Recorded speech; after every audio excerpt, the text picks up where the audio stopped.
Hello friends, જય શ્રી કૃષ્ણ.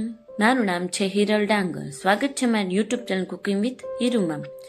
આજે મેં બનાવ્યું છે ઉત્તર ગુજરાતનું પ્રખ્યાત લીલી હળદરનું શાક. એ પહેલાં મારી ચેનલને જરૂરથી સબસ્ક્રાઈબ કરી લેજો.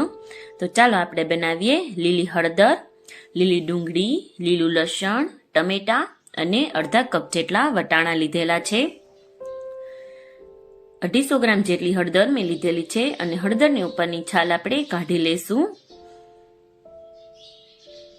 જે અલગ એક્સ્ટ્રા બધી છાલ હોય છે એ બધી આપણે કાઢી લેશું સરસ રીતે અને એક બાઉલની અંદર કાઢી લેશું. અને હવે આની અંદર આપણે પાણી એડ કરશું. હળદરને આપણે છીલતા પહેલા છીલીને જ આપણે આનું ધોઈ નાખવાની સરસ રીતે, એટલે એક્સ્ટ્રા જે કચરો હોય એ બધું નીકળી જાય. અને હવે આપણે આને ખમણીની મદદથી ખમણી લેશું. તમારે આનું ખાસ ધ્યાન રાખવાનું કે પહેલાં આપણે હળદરને ધોઈ લેવાની અને પછી જ ખમણવાની છે. ખમણીને હળદરને ધોવાની નથી, નહીંતર આનો જે સ્વાદ હોય છે એ બધો વયો જાય છે. હવે આપણે આનો વઘાર કરશું. એના માટે 2 ચમચી ઘી લીધેલું છે. એકદમ દેશી ઘી આવે. 2 ચમચીથી વધુ જો જરૂર પડે તો તમે લઈ શકો છો. ઘીને થોડું ગરમ થાય એટલે એની અંદર આપણે આ જે હળદરને છીણીને રાખી છે એ નાખી દેશું. આ શાકને આપણે ઘીની અંદર જ બનાવવાનો છે. આનો સ્વાદ ઘીની અંદર ખૂબ જ સરસ આવે છે.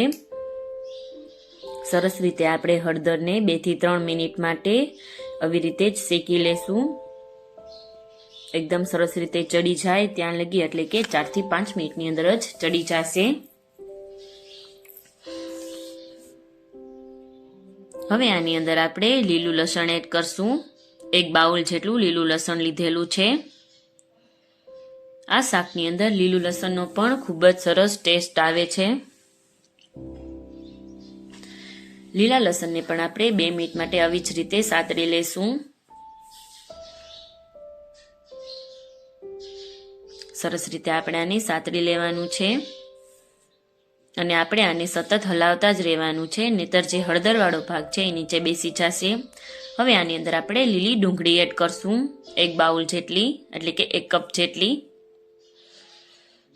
સતત આપણે આને હલાવતા રહેવાનું છે. ડુંગળીને પણ આપણે થોડી વાર ચડી જાય પછી સ્વાદ અનુસાર મીઠું એડ કરશું.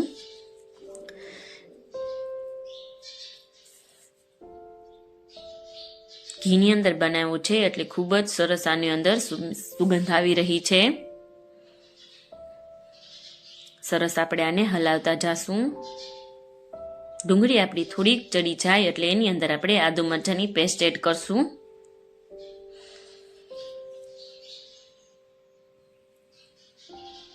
એને પણ આપણે 1 મિનિટ માટે આવી જ રીતે કૂક કરી લેશું. તમારે ખાસ ધ્યાન રાખવાનું કે આને તમારે સતત હલાવતા રહેવું જોશે. હવે આની અંદર આપણે અડધા બાઉલ જેટલા લીલા વટાણા નાખશું અને ટમેટા નાખશું 1 કપ જેટલા. સરસ રીતે મિક્સ કરી લેશું અને આપણે આને સતત હલાવતા રહેવાનું છે.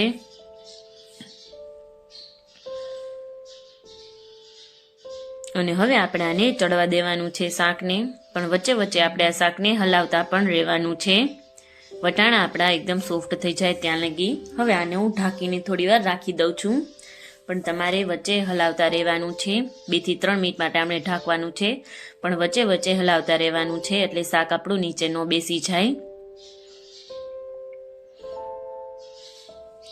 1 ચમચી લાલ મરચું પાવડર એડ કરશું.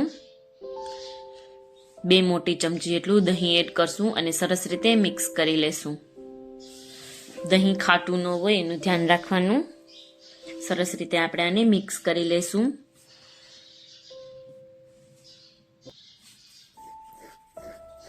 થોડી વાર માટે ચડવા દેશું અને પછી હવે આની અંદર આપણે ગોળ એડ કરશું. 1 ચમચી જેટલો. ખાંડની જગ્યાએ ગોળ લીધેલો છે. ગોળનો સ્વાદ ખૂબ જ સરસ આવે છે એટલે ગોળ જ નાખજો, ખાંડ ના નાખતા. સરસ રીતે આપણે આને હલાવી લેશું.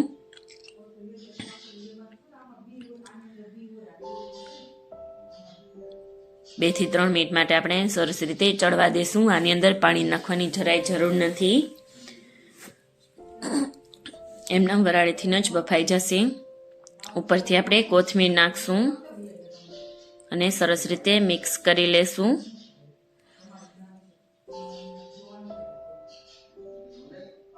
શાક હવે આપણું બની ગયું છે. હવે આપણે ગેસ બંધ કરી દેશું અને એક બાઉલની અંદર કાઢી લેશું, સર્વિંગ બાઉલની અંદર. તૈયાર થઈ ગયું છે આપણી લીલી હળદરનું શાક, જે ઉત્તર ગુજરાતનું પ્રખ્યાત છે. આને તમે રોટલા, રોટલી, ભાખરી સાથે ખાઈ શકો છો, પરોઠા સાથે. જો તમને મારી રેસીપી પસંદ આવતી હોય તો મારી ચેનલને લાઈક કરજો, શેર કરજો, સબસ્ક્રાઈબ કરજો અને બેલ આઇકન દબાવવાનું ના ભૂલતા, કે જેથી કરીને નવા વિડીયો નોટિફિકેશન તમને મળતી રહે. Bye bye friends. Thank you friends.